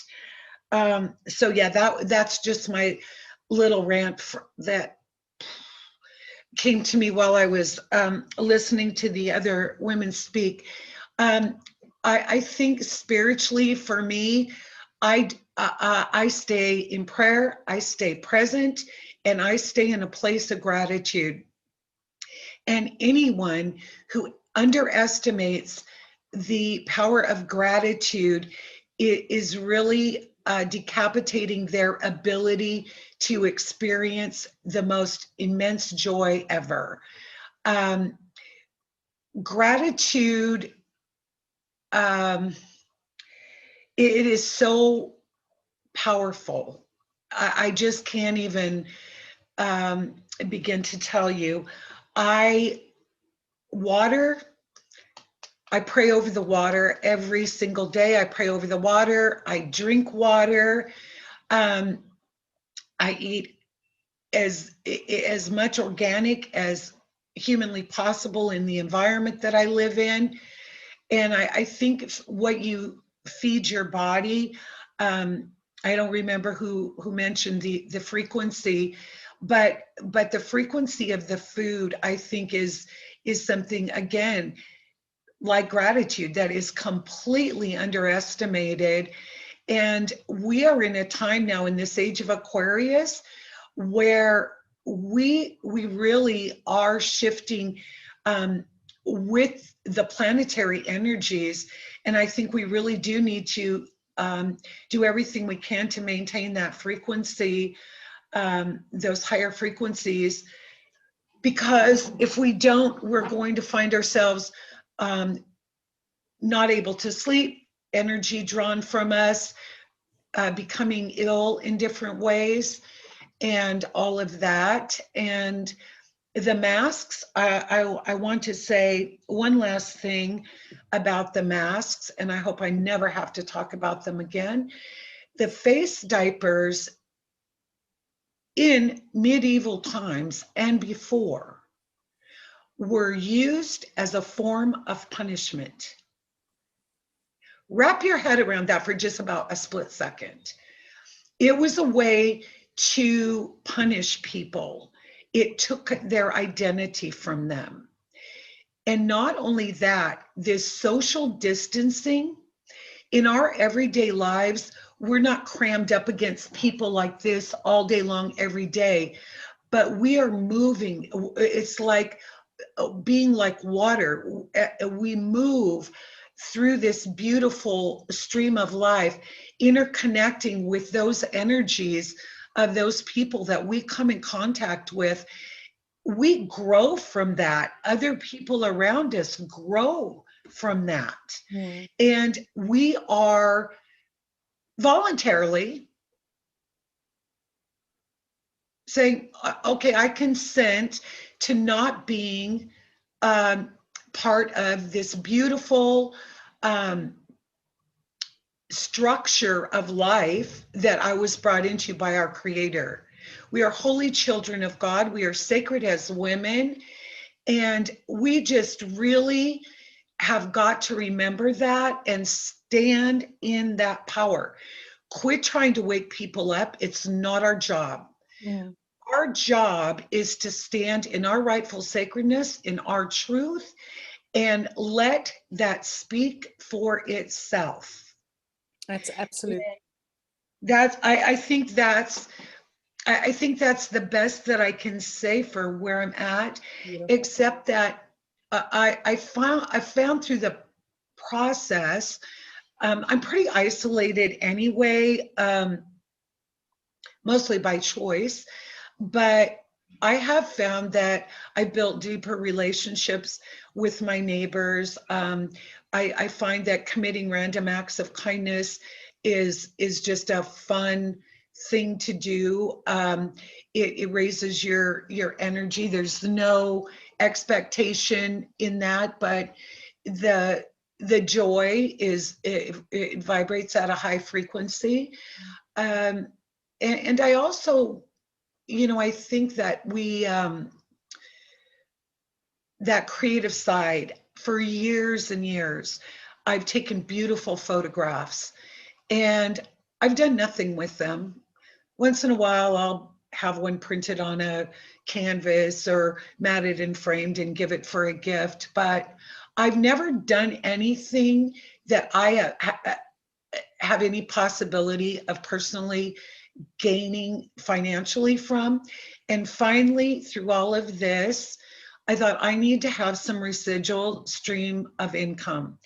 And so I finally bit the bullet, and I am now putting my photographs online so that they are in the marketplace. And it feels really good to finally say, I'm confident enough in what I'm doing and what these are. This has been my journey. These are snapshots of the beauty, the things that inspire me, or the things that I found beautiful. And I put them out there with that intent. Mm. And if people want to financially reward me in sharing in that experience, so be it. And if not, so be it. But to just finally be in that place where I'm not keeping that to myself and I can just express that as an extension of myself is amazing. And I'm so happy that I did it. Wonderful. Wow, that's amazing. Please share that link of where your photographs is. I'd love to see and share that joy that you've had. I just wanted to mention before we move on to Jenny and Ashara, Nikki's battery is going, well, not her battery, but her phone's battery is very quickly depleting, and there's only a few percentage left. So I think she'll hang on as long as her phone will allow her to do so. Jenny, if we could have your share, and then we'll go on to share onto Ashara. Thank you. Thank you, beautiful women. It's as I hear the sharing, I feel a fullness come through all the layers of my body. So in my body, it's my feedback, and so I know it's truth. Whatever everybody's sharing is this filling up, even through your words. It's touching really deeply, and I'm grateful for that.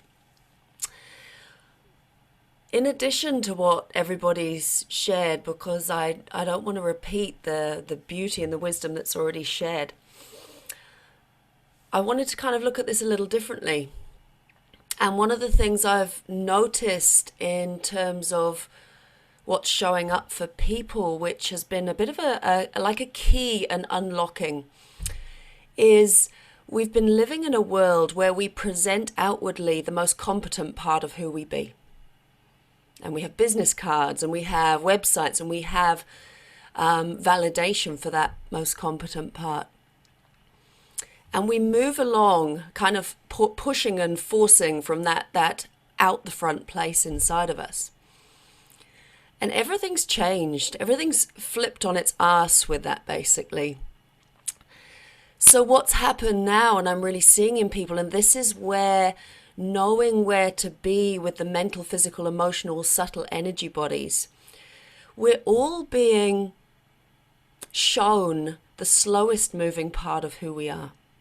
The part that doesn't feel competent in the world, that feels frightened and fearful. And that plays out in even the spiritual communities. So you end up feeling I'm more spiritual than you, and my asshole's bleached and I can call in fluffy unicorns brigade. And, you know, sorry, Paula, you know how I am. And at the other end, those that are living in the density, walking through the fabric of the matrix and the sludge of that reality. And for them, they were so competent in that world. And they feel so like a newborn baby in the spiritual realms. So what I've been finding is, for me, I'm inviting that slowest part, moving part of who I am to walk everywhere with me. It's like I've gathered her up and I'm saying, hey, darlings, just sit in front of me. Be with me. Be with me. Because I've been finding that is the part in me that connects to everybody. It's like, in me, that is the least judgmental part, that is magnetic in her radiance, that is dancing with nature's realms, that has this inner movement and acceptance of, this is my most wobbly, incompetent part. Are you willing to meet me here? Are you willing to meet me in my not knowing? I'm not going to frickin' data stream at you. I'm not going to pour information through the top of your skull and overwhelm that part of you. No more. I'm not willing to do that to myself, and definitely not to you. So I've been playing with that. And I've been playing as well with, I'm similar to all of you women. I feel it like the sacred rebel. Like sacred rebel is in the DNA. And I've been really, really playing with cracking the code of inner compliance. So I often find the more words people use, the more twisted and tight the part that complies automatically is. It's like there's a mental fight against the part that's going, I really don't want to comply with this. It's just killing me. So I'm going to use a lot of words to move me away from the part that is so compliant. It's killing me. And it was amazing. So taking people on this inner journey where what part of you got wound up and caught up and streamed with the ones and zeros of the matrix that is unconsciously, subconsciously compliant, that is killing you on the inside. And through like unwinding that with the work I do, very much like you, Ashara, it's through the body, unwinding those places. And actually going, where's your original no? Where is your no? Where is the no that knows, the knowing behind that original no? Where is it? And actually unwinding that fabric within the body that brings people to a very current yes and no. And I know for me, if people don't have their no in place, I can't trust their yes. And coming to that place with, you know, the true currency of our no on the inside, our non-compliant part to anything other than source force, to the purity of that innocence, then we start to feel the soul's yes actually come through in the fabric of reality. And it's just been a really beautiful journey to support so many in that place. And that's what I feel I wanted to share in this as a different way of looking at things from the sacred, non-compliant rebel within me. Thank you. Beautifully said and so eloquent. I wish I could speak like you. I'm always just like honey dripping off your lips and through your tongue. You have such a beautiful way of expressing, and I love listening to you. Ashara, we are going to end off with you, and then I would like to have just a closing short message from each on the panel. So Ashara, if you could share how we can keep our spiritual fuel tank full, and how to remain in balance. Great, thank you. Yes, thank you, everyone. Beautiful, beautiful words and shares. And thank you, Jenny, for mentioning that, because it just expressed so much of what I feel my purpose is in the world too. So beautifully and eloquently put. I belong to a priestess temple where we work with archetypes. And at the beginning of the year, we have a seeding with the Great Mother archetype. We usually get 2 or 3 seeds. This year I only got 1 seed in 3 separate times. And the seed that I got was a single uncut diamond.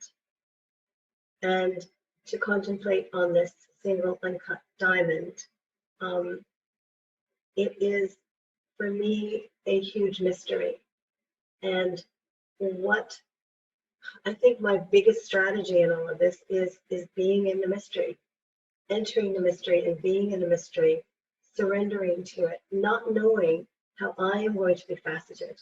I have no idea what kind of diamond I'm going to be, or what kind of diamond the world is going to be, or any of us are going to be.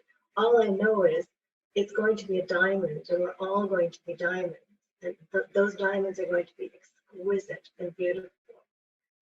And that's what I think that's my seed, that what I carry with me all the time, no matter what I'm doing or who I'm talking to in any part of my day. So one of the things that I have found, like all of you, the connections have been incredible. And I walk in a neighborhood near here, which is a very beautiful neighborhood, big houses and gardens. It's part of the only nature that's around. We don't have any nature immediately in my neighborhood. And I make it an effort every day when I go there to talk to people. I can't really talk to people who are masked, but there are people who are unmasked. And I have found such gems amongst these people. It's unbelievable. Like, there are many more people awake than we think there are. And just yesterday, I connected with somebody. I passed this house 1,000 times, never have seen anybody. This man was out shoveling. We just had a snowstorm here. It's winter in Canada here. And he was shoveling his front garden in front of this house, and we got into this long talk, fully awake, he and his wife. You know, I didn't think I'd find anyone in this neighborhood who was like that. It's so incredible. And then I walked along the road, and a young lad was walking his beautiful white husky dog with gorgeous amber eyes. I don't have any pets, so I get my doggy fix, and this dog just like leaning on me and looking at my eyes and wanting me to pet her, and just this wonderful feeling of connecting with an animal for me. These simple things through my day. And then I went on walking, and 2 women came past me. They were a little older, and I don't social distance, right? I like, if you want to put 6 feet between you and me, you do it. You do the work. I don't do the work. So they ducked into a side, like a driveway, and I looked at them and I said, well, you don't have to do that. I'm not scared. And one of the women said, well, you should be. And fortunately, I didn't get triggered, and I just walked away. So, you know, I find that as I'm connecting to more and more people, and there is a line that comes up in our temple all the time, there is only one of us here. So what I do in me, I'm clearing for everyone.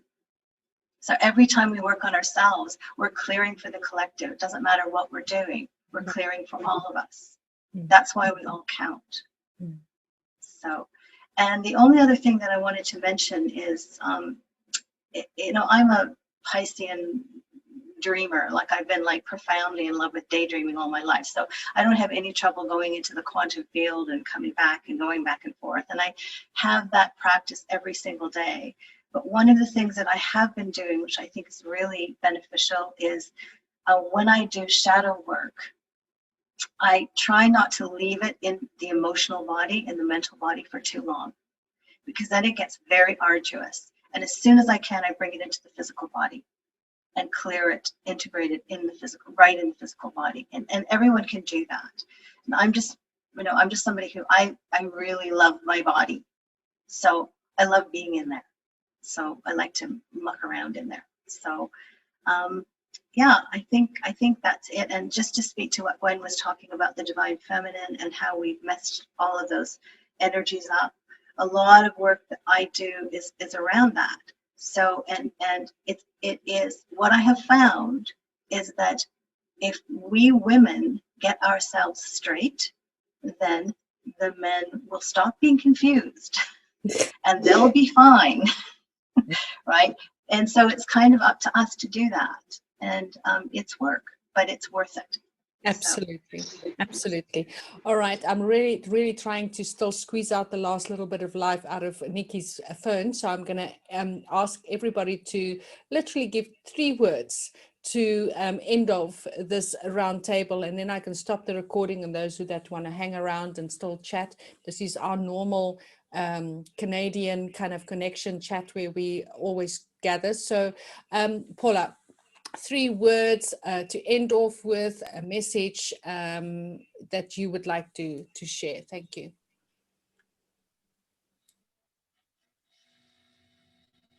Meet me here. That's it. Meet me in the heart space. That's words. I mean, sorry. That's the best I got. That's very nice. Thank you very much. And like literally surprised me. I was still waiting for a little bit more. It's like, oh, I've got to unmute. Thank you so much. That's beautiful, Paula. And yeah, that's exactly right. So meet us here, meet us in the heart. Nadine, 3 words or a very short message to end off with. Well, whoever listens to this video, I love you all, and we will all move towards the 5th dimension. And that's where we meet for real. Wonderful. Bye. Thank you. And Claire, your words, please.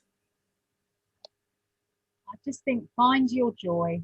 Find your joy. And if you need to give somebody a piece of your heart, just give it without worrying about receiving. Nice, beautiful. And Ashara, I'll go to you last. And Lulu, if you could share, please.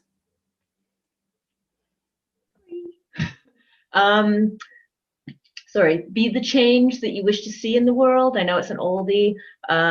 Be kind, be grateful, give back, have fun, and enjoy life. Nice, beautiful. Trish, if you could share, please. Yes, I want to share Romans 8:28. And we know that all things work together for good to them who love God, to them who are called according to his purpose. Or you could think of according to your divine purpose. Beautiful, beautiful. Thank you.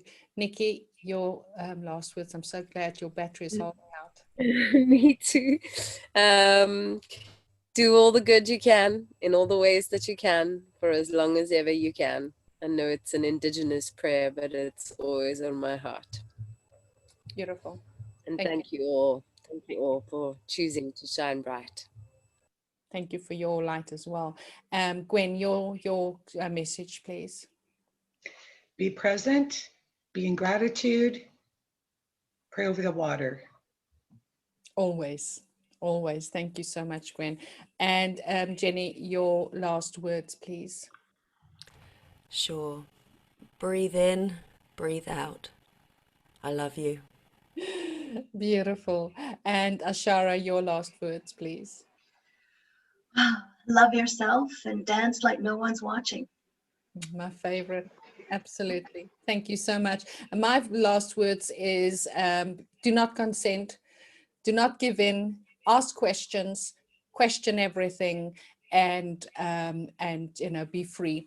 And with that, I would like to ask Jenny just to do a quick rounding out, whichever way. And I love throwing you under the bus, Jenny, but a quick just a quick rounding out, whatever comes through that beautiful throat chakra of yours, and then we will end this. Thank you, everybody. Thank you for joining us.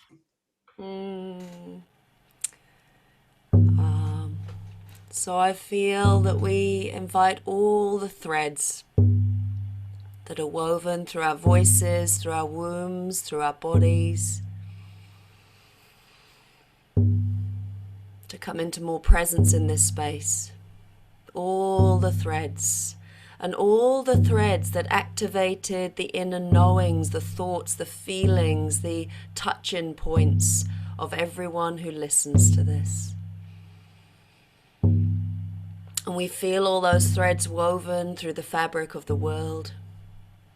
And we feel those threads weave out from our heart spaces, dancing through infinity. And we feel the intelligence behind what we've woven today. Source, God, Goddess.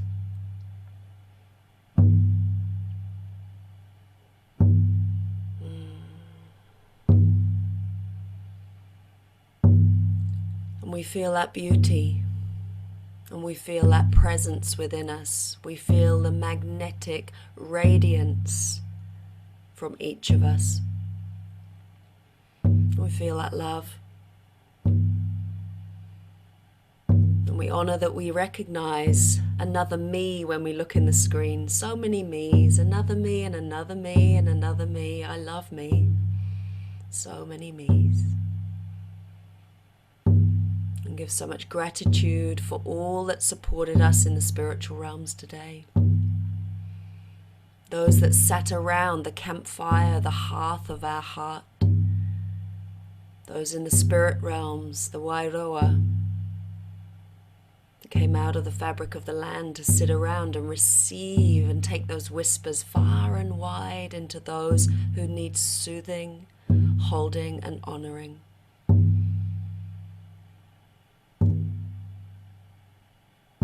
Allowing that divine spark to grow even bigger in each of us. The courage of the golden child from the golden era.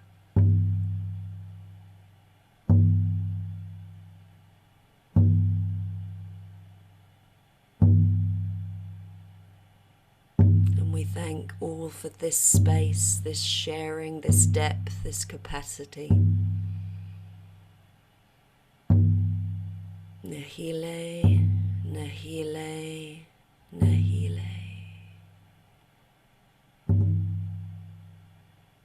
And so it is.